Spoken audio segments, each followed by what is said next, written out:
A maioria dos homens vive esperando que chegue a motivação. De acordo com suas emoções, decidem se levantam cedo ou ficam na cama, se trabalham com intensidade ou se desistem no primeiro obstáculo, se seguem adiante ou se inventam desculpas. São homens que dependem do que sentem no momento, que permitem que o estado de ânimo decida o destino de toda a sua vida. E isso é exatamente o que os condena à mediocridade. O mundo está cheio de homens que começam projetos, que dizem ter grandes ideias, que falam de sonhos, mas quase vazio de homens que terminam o que começam. Está cheio de planos escritos em cadernos que jamais viram a luz, cheio de promessas feitas ao vento que nunca foram cumpridas. Abunda o homem que diz um dia, mas escasseia o que diz hoje. E o que separa os que conquistam algo real dos que apenas falam? Não é sorte, não é talento, não é inteligência. A diferença está na disciplina. A disciplina é a base de toda grandeza. É o músculo invisível que separa o que desiste do que persiste. É a força que te mantém em movimento quando a emoção desaparece. Quando o cansaço chega, quando a mente inventa 1000 desculpas para parar. Um homem disciplinado é verdadeiramente livre, porque sua vida não depende do que sente em cada momento, mas da palavra que deu a si mesmo. Um homem indisciplinado é escravo, escravo do sono, da preguiça, do medo, da dúvida, do prazer imediato. Vive acorrentado ao que dita seu humor. A motivação é como uma chama fraca. Acende rápido, arde com força por alguns minutos, mas se apaga com o primeiro vento. A disciplina é uma fornalha acesa a cada dia. Nunca se apaga, porque não depende de sentir, depende de agir. Mas até a disciplina precisa de direção, porque você pode trabalhar duro, pode se sacrificar, pode colocar toda a sua energia e ainda assim estar remando para lugar nenhum. É como remar forte em um barco sem bússola. Gasta esforço, sua, mas nunca chega a destino. Por isso você precisa de um propósito definido. O propósito é o farol em meio à tempestade. É o norte que te mantém de pé quando tudo ao redor desmorona. É o que transforma dor em sacrifício e sacrifício em construção. Olhe para a história. Andrew Carnegie não trabalhava apenas para ficar rico. Seu propósito era construir o império do aço que sustentaria o crescimento de uma nação inteira. Henry Ford não sonhava apenas em fabricar carros. Seu propósito era transformar a vida do homem comum, colocar milhões em movimento com algo que até então era privilégio de poucos. Eles não tinham simplesmente um trabalho, tinham uma missão. Um propósito definido não é um desejo vago nem uma fantasia escrita em um papel.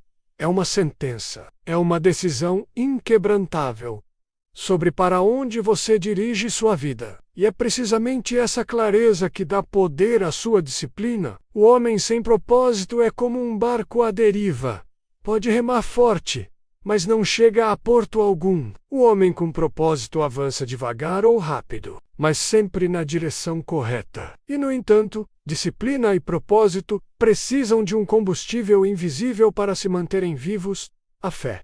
A fé não é pensamento positivo barato. Não é esperar sentado que as coisas se ajeitem sozinhas. Fé é a capacidade de agir como se o invisível já existisse. É caminhar hoje como se o futuro já estivesse escrito. Thomas Edison falhou milhares de vezes antes de conseguir a lâmpada elétrica. Cada falha teria sido suficiente para que qualquer outro desistisse. Mas ele não via fracasso. Via apenas mais um passo até o resultado. Ele já enxergava a luz antes de o mundo vê-la. Isso é fé. A fé não se recebe como presente. A fé se constrói. É um treinamento mental. Forja-se repetindo palavras que fortalecem sua identidade, visualizando cada dia o futuro como se já fosse presente, agindo mesmo quando não há sinais externos de sucesso. Porque o subconsciente não distingue entre o verdadeiro e o falso. Só distingue o que você repete. Repita dúvidas e viverá cheio de medo. Repita fé e viverá criando. Mas mesmo com disciplina, propósito e fé, há um ponto sem o qual tudo desmorona. A decisão. Decidir não é pensar, não é tentar, não é ver o que acontece. Decidir é cortar todas as outras opções, é queimar as pontes, é eliminar o plano B, é deixar de perguntar o que farei se não dar certo e substituir por o que farei até dar certo. Os grandes homens da história não eram os mais inteligentes, eram os mais decididos. Abraham Lincoln decidiu abolir a escravidão, mesmo sabendo que isso significava guerra, sangue e ódio. Henry Ford decidiu fabricar um motor de 8 cilindros, embora todos os engenheiros dissessem que era impossível. Edison decidiu iluminar o mundo, mesmo depois de milhares de falhas. Um homem dividido nunca vence. Um homem decidido dobra a realidade na direção da sua vontade. Mas ainda com disciplina, propósito, fé e decisão, você não pode avançar sozinho. Nenhum homem constrói uma catedral apenas com as próprias mãos. Os grandes sempre tiveram um círculo, um exército invisível ao redor. Carnegie dizia que sua maior habilidade não era produzir aço, mas produzir homens. Ele entendia o poder da mente mestra. Reunir os melhores, multiplicar a inteligência, crescer juntos. Seu círculo define seu destino. Se você se cerca de fracos, enfraquece. Se cerca de fortes, se fortalece. Quem zomba dos seus sonhos não deve caminhar com você. Quem rouba sua energia não merece estar na sua mesa. Se quer crescer, precisa se cercar daqueles que pensam grande, que exigem mais, que não permitem que você se conforme. Faça a si mesmo uma pergunta simples. Se você não trocaria de vida com alguém, por que aceitaria o conselho dessa pessoa? E mesmo com tudo isso, existe uma lei universal que rege os resultados, a lei da compensação. O mundo não paga por tempo. O mundo paga por valor. E o valor se multiplica quando você dá mais do que recebe. O homem comum faz apenas o que lhe pedem. O homem excepcional sempre entrega mais. Sempre dá mais do que o esperado. Sempre caminha aquela milha extra que quase ninguém percorre. Charles Schwab tornou-se indispensável, porque sempre fazia mais do que se esperava dele. Carnegie subiu porque assumia responsabilidades que outros rejeitavam. A milha extra está vazia porque quase ninguém está disposto a andar por ela. E justamente por isso está cheia de recompensas. Quem dá mais, torna-se mais. E quem se torna mais, sempre acaba recebendo mais. Mas existe um último poder, muitas vezes invisível, que multiplica todo o resto. A personalidade agradável. A disciplina te torna sólido. O propósito te dá direção. A fé te dá força. A decisão te dá coragem.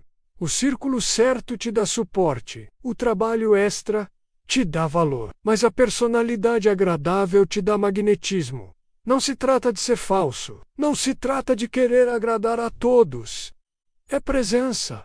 É energia. É magnetismo humano que inspira confiança, que abre portas, que deixa marca. É a capacidade de ouvir com atenção, de falar com respeito e firmeza ao mesmo tempo, de controlar o tom de voz, de fazer com que os outros se sintam importantes na sua presença. Lincoln não foi lembrado por sua aparência, mas porque até seus inimigos confiavam nele. Ford não apenas comandava, inspirava. Schwab não era o mais técnico, mas conquistava multidões pela forma como tratava as pessoas. Um homem forte pode ser lembrado por uma geração. Um homem forte e agradável será lembrado para sempre. E então, tudo se conecta. Disciplina para avançar. Propósito para guiar. Fé para sustentar. Decisão para não retroceder. Círculo correto para multiplicar. Dar mais do que o esperado para crescer. E personalidade agradável para abrir todas as portas. Não espere motivação. Não espere permissão. Decida, creia, execute, e o mundo não terá outra opção a não ser reconhecer você. Os homens comuns esperam oportunidades. Os grandes as criam. Os fracos esperam permissão. Os fortes a dão a si mesmos. A única pergunta que importa é: quem você decide ser?